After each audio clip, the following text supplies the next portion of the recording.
Bonjour, avec une nouvelle capsule de Bouchra Mouftiz Baykom and Coach.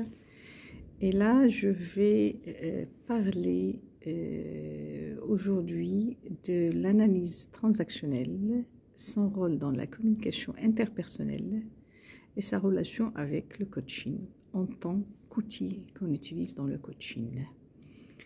Je viens d'animer un séminaire sur cette technique qui est connue depuis les années 50 aux États-Unis et par la suite elle s'est développée au niveau des différents pays en Europe pour atterrir au Maroc.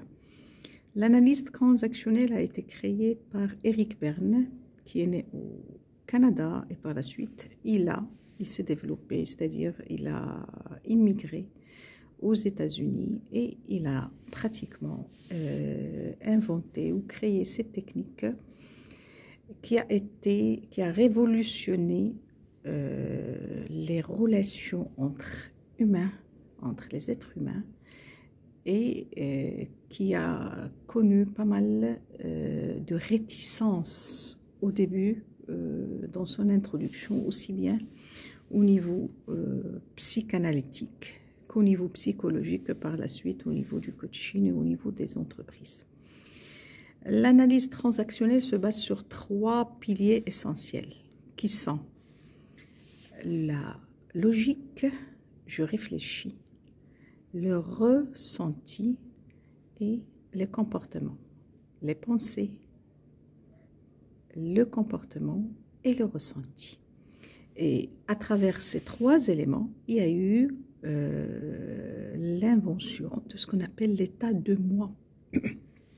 Et là, Eric Berne a distingué 3 états de moi. Le moi qu'il a appelé enfant, le moi parent et le moi adulte. Chez tout le monde, chez toute personne, on a ces différents états de moi à des degrés variables. Et là, pour l'état enfant, Eric Berne a distingué ce qu'on appelle l'enfant libre et par la suite l'enfant spontané et en 3e lieu l'enfant rebelle.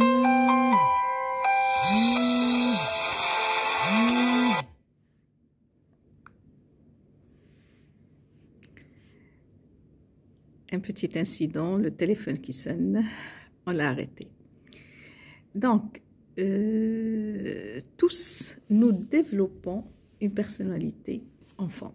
Et l'état de moi enfant, il se base en quelque sorte sur une personnalité libre, une personnalité qui fait que lorsqu'elle est petite, elle peut rire, elle peut pleurer, elle peut jouer. Et là, on est dans l'enfant spontané, l'enfant libre qui réagit par rapport à lui-même et qui a des émotions, qui a des ressentis, genre il a de la douleur, genre il a peur de certaines choses, genre il est heureux.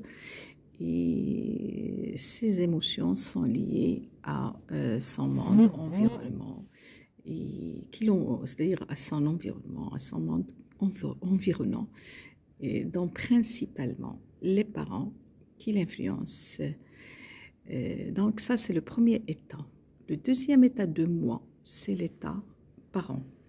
Généralement, Eric Berne a distingué 2 types d'états de parents. Il a distingué le parent normatif, qui est connu par son autorité, par son pouvoir, par sa rigidité, on peut dire, et il a distingué le parent nourricier. Et là, à ce niveau, on peut citer le cas de la maman poule qui nourrit pratiquement sa relation avec son environnement, avec ses enfants, etc. Et en 3e lieu, il y a l'état du moi adulte. L'état du moi adulte, même si au niveau du schéma, il est placé entre l'enfant, il est placé entre leurs parents, mais généralement, c'est un état qui se développe en dernier lieu.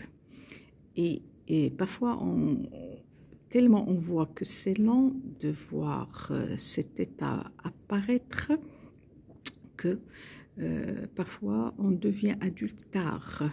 Mais généralement, ce qu'il faut retenir de cette analyse transactionnelle, c'est que dans notre acte de communication interpersonnelle, on rentre en relation avec des personnes, et que ce soit verbalement ou que ce soit non verbalement, et on fait agir nos pensées, notre ressenti, qui influence notre comportement. L'analyse transactionnelle est un outil très développé dans le domaine de coaching. On peut l'utiliser à fond pour mieux comprendre les relations entre les personnes et pour mieux comprendre les comportements des personnes, que ce soit, c'est-à-dire dans différents domaines, qu'on soit dans l'entreprise, qu'on soit dans la famille, qu'on soit dans un hôpital, qu'on soit dans une association.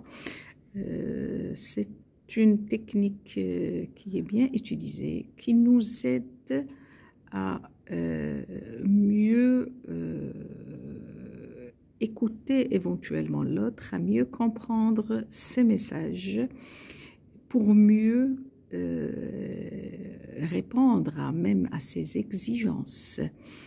Donc, ça, grosso modo, sur quoi porte l'analyse transactionnelle. Au niveau maintenant de l'entreprise. Au niveau de l'entreprise, je veux recruter, par exemple, une force de vente. Je peux utiliser l'analyse transactionnelle comme technique pour me faciliter le recrutement des commerciaux et pour rationaliser ce recrutement et en même temps pour pouvoir former une équipe qui peut s'intégrer facilement dans le groupe, une équipe qui peut mieux comprendre l'esprit d'entreprise, une équipe qui peut mieux adhérer à la culture de ce groupe, de cette force de vente, c'est-à-dire de l'entité commerciale éventuellement. Donc, on l'utilise à fond aussi dans le recrutement. C'est très important. J'ai donné l'exemple de la force de vente, l'exemple d'un service commercial ou d'un département commercial, mais on l'utilise dans différents départements de l'entreprise. Sur ce, j'arrête cette capsule. N'hésitez pas à me suivre sur mes réseaux sociaux, ma page Comment Coach.